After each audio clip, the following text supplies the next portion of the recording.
हाय दोस्तों, मैं हरिओम मांझना यूट्यूब के इस चैनल पर आप सभी का स्वागत करता हूं। दोस्तों, आज हम औसत का पार्ट 6 देखेंगे, जिसके अंतर्गत हम औसत के अगले क्वेश्चन को देखते हुए इसके बाद हम एक और सेशन लेंगे और औसत के पार्ट को खत्म कर देंगे। आशा करता हूं कि आपको मेरे द्वारा समझाए गए हर एक प्रश्न समझ में आ रहे होंगे और जो मेरी ट्रिक्स है वो औसत की कहीं भी नहीं मिलने वाली है। ये अलग कॉन्सेप्ट से मैं पढ़ा रहा हूँ, कुछ अच्छा कॉन्सेप्ट है। देखिए किस क्वेश्चन को मैं किस तरीके से कर रहा हूँ, ध्यान दीजिएगा। आप हर जगह पर गुणा करके ही औसत को नहीं निकाल सकते। कुछ जगह कैसे क्या करोगे वो मैं बताने जा रहा हूँ। तो देखो, बोला गया है 5 संख्याओं का औसत 46 है, तो लिख दो 5 संख्याओं का औसत 46 है। उनमें से प्रथम 4 का औसत 45 है। कितना घट गया? 1 घट गया ना, ठीक है। ये देखो 4 हुआ।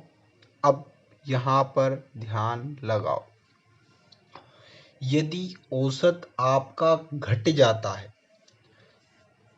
यदि औसत आपका घट गया तो दिमाग ये लगाओ कि वो जो संख्या 5वीं है वो 46 से बड़ी ही होगी, तभी जाके हमारा औसत घटा। यानी कि हम इस 4 को इस 46 में जोड़ देते हैं तो हमारा आंसर आ जाता है 50। एक तरीका तो ये हो गया, और दूसरा तरीका ये है कि 46 इंटू 5 बराबर जो कुछ भी आता है माइनस कर दो 45 इंटू 4 से। ये दोनों आता है, इन दोनों को माइनस कर दोगे तो भी आपका आंसर 50 ही निकल कर आएगा। तो ये हो गया दूसरा तरीका।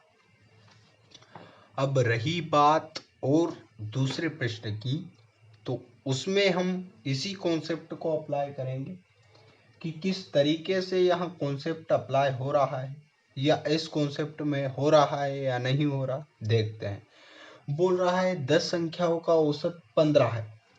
बोला गया है 10 संख्याओं का औसत 15 है, ठीक है। इतनी बात तो समझ में आ गई है। फिर बोला गया बाद में पता लगता है कि औसत परिकलित करते समय एक संख्या 36 को गलती से 26 पढ़ लिया गया। यानी कि 36 को गलती से 26 पढ़ लिया गया। यदि 26 को 36 ही पढ़ा जाता तो आपका औसत 15 से ज़्यादा होता, यानी कि 26 कम है। यदि 26 की जगह 36 आप लिखते तो औसत 15 से बढ़ जाता। कितना बढ़ जाता? 10 बढ़ जाता। कितनी संख्याओं पर बढ़ता? औसत प्रत्येक संख्या पर बढ़ता है, 10 ही संख्या पर बढ़ता, तो 10। इसलिए आपका औसत 15 से अब क्या हो गया? 16। तो ये आपका राइट आंसर हो गया। फिर बात आती है और अगले प्रश्न की तरफ। बोला यह गया है कि 5 लगातार आने वाली संख्याएं, कौन सी संख्या है? प्राकृतिक संख्या या प्राकृत संख्याओं का औसत m है। 5 लगातार आने वाली संख्या आप कोई सी भी ले लीजिए। आपने लिखा 1, 2, 3, 4 और 5। यदि 5 संख्याओं का औसत हम देखते हैं तो यही हमारा औसत आएगा। यानी कि ये औसत क्या दे रखा? m, और m बराबर हम 3 लिख सकते हैं या नहीं लिख सकते? पहली बात तो ये है, तो बिल्कुल लिख सकते हैं, क्योंकि 5 प्राकृतिक संख्या है तो ये 5 लगातार प्राकृतिक संख्या हो गई।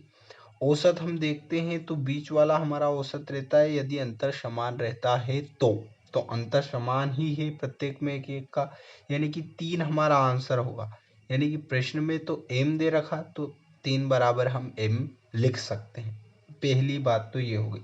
अब अगला बात उसी में बोला गया, यदि अगली 3 प्राकृतिक संख्याओं को भी सम्मिलित किया जाए, यानी कि इसके बाद 3 और को सम्मिलित कर लिया जाए तो 6, 7, 8 संख्या हो गई।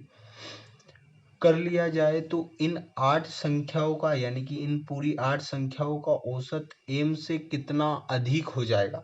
अब आप देखिए m बराबर 3 है, यदि 8 संख्याओं का औसत देखते हैं तो अंतर तो समान ही है।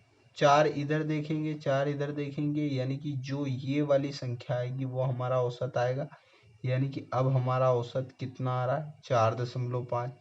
3 से कितना बढ़ गया है, तो 1.5 बढ़ गया है। तो ये बढ़ गया, यही हमसे पूछा गया है, तो यही हमारा आंसर हो जाएगा। अब अगला प्रश्न में क्या पूछा गया है, बोला गया है 30 परिणामों का औसत 20 है। तो हम लिख देते हैं 30 परिणामों का औसत 20 है, तथा अन्य 20 परिणामों का औसत 30 है, तो अन्य 20 परिणामों का औसत 30 है। अब कितना बढ़ गया, 10 बढ़ गया। कितनी संख्याओं पर, 20 संख्याओं पर, तो कितना आ रहा है, 200।